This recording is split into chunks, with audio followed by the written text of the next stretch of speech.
Right now at 5, Wisconsin voters will decide the fate of a proposed constitutional amendment that would make it harder for people accused of violent crimes to get out of jail on bail. That measure made its way to the April ballot today after clearing the Republican-controlled state assembly. And Steve is here now. He is live from the Milwaukee County Courthouse. And Steve, you spent the day in the community hearing from people about this proposed bail reform.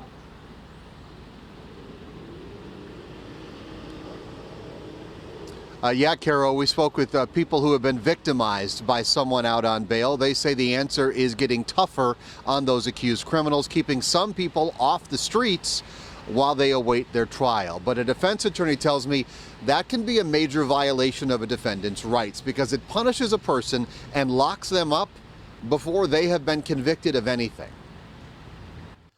A scarred tree trunk on Appleton Avenue is a permanent reminder of what happened here to Danari Peer.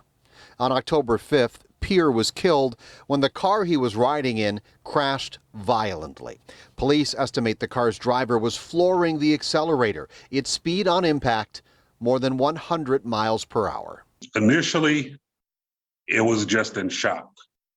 You know, no parent expects to hear that knock at the door or receive that phone call, regarding their 20-year-old son. Danari's father, Jackie, tells me this crash would never have happened if the person at the wheel was not let out repeatedly on low bail. Jaiquann McMurtry had 4 pending felony charges, including bail jumping. Yeah. So he shouldn't have been out on the street. Jaiquann McMurtry was the driver. Court records show 3 previous cases where McMurtry was released on a signature or cash bond of less than $1,000.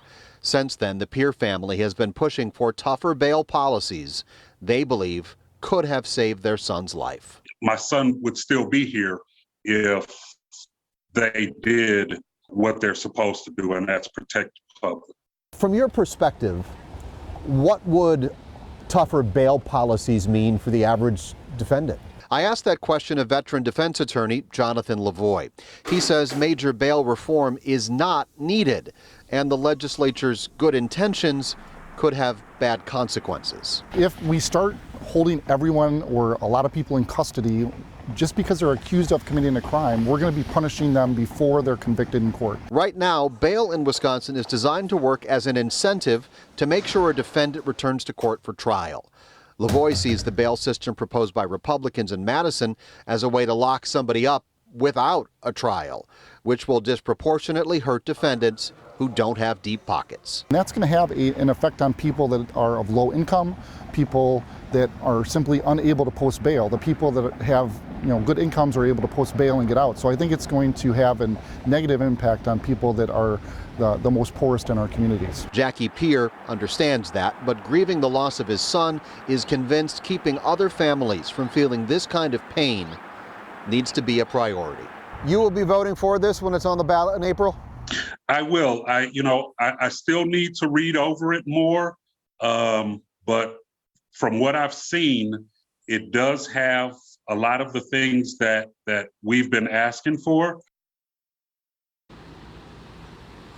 As for Jaiquann McMurtry, he is now charged with driving without a license, second-degree reckless homicide, possession of cocaine, and 3 different counts of bail jumping. Back in November, he did post a $50,000 cash bail, and he was released. I checked the court records. Just this morning, he is back in custody again. He violated the terms of his release and was taken back into custody, Carol, earlier this month. Now, prior to the vote in Madison today, supporters of the bail reform amendment called it a big step forward toward holding violent criminals accountable, while opponents are focused on inequities in how that law would be applied. Now, some will say that we need to consider that the harm will be done to many in our minority communities by this high bail. Some have suggested that. But the truth is that not moving forward with bail reform would cause more harm to minorities. But when you use monetary funds as a way to determine if dangerous people should be held in custody or not, you are opening the door to create a 2-tier system one that is focused on those that are poor and those that have financial resources.